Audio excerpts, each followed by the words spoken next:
Exitosa desde el punto de vista profesional, porque ahora el mapa, digamos, de profesionalización de los nuevos congresistas es mucho mejor que el Congreso que termina. Pero básicamente ellos tienen que establecer en principio una agenda parlamentaria, ¿no? Es decir, las prioridades que van a tener como congresistas y dentro de ello las prioridades que van a tener los grupos parlamentarios para conformar una agenda en la cual puedan cristalizar sus ofertas electorales. Esto tanto en materia legislativa como en materia de control y de representación. Pero esperemos también que esta agenda de trabajo sea conciliada con el Poder Ejecutivo, de tal manera que exista una agenda común en la cual trabajar en estos en este primer año sobre todo, ¿no? ¿El elector está suficientemente avisado de qué cosa es un parlamentario? No. El elector tiene mucha expectativa sobre el parlamentario, sobre aspectos que el parlamentario no siempre puede realizar. Por ejemplo, el parlamentario no tiene iniciativa de gasto. El Parlamento no puede aprobar la construcción de un puente o una carretera. El parlamentario básicamente representa al ciudadano.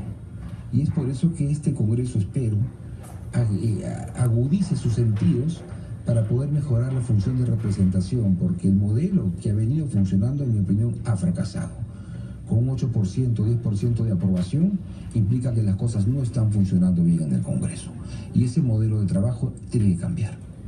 Ahora, eso es no por la calidad o condición de los parlamentarios, sino por la legislación, las costumbres, la forma de trabajo, la operatividad.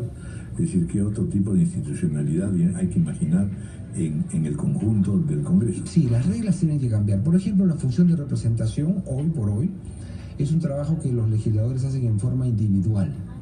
No hay un ente corporativo dentro del Congreso que canalice las demandas sociales. Y no hay un ente también dentro del Congreso que le haga un seguimiento fiel a las demandas del ciudadano que el congresista tramita ante el Poder Ejecutivo.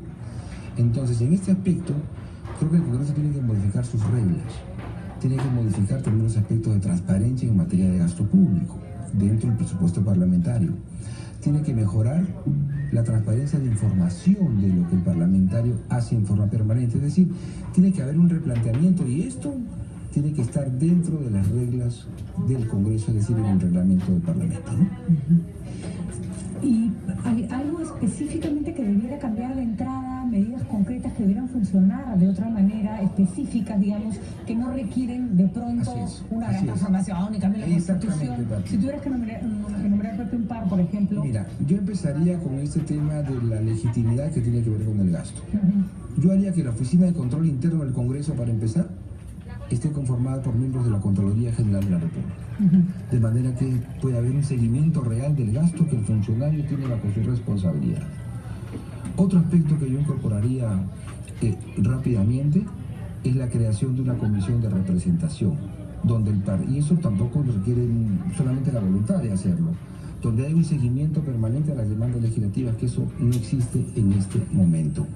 Eliminaría lo que no funciona, la estación de preguntas, por ejemplo, que está en el reglamento por años y nunca se puede llevar a cabo. Revisaría la presencia de la Junta de Portavoces y el Consejo Directivo, que hay duplicidad de funciones. Reduciría el número de comisiones. Entonces, haría un trabajo, y estas cosas, Raúl, pueden hacerse rápidamente con voluntad. Y sobre todo ahora que no tenemos un parlamento fragmentado. Solo tenemos 5 grupos parlamentarios y se puede trabajar muy bien las reformas. Bueno, vamos a tener la ocasión de poder trabajar todo esto en la próxima entrevista, ya más larga también. Muchas gracias, José. A usted por la invitación.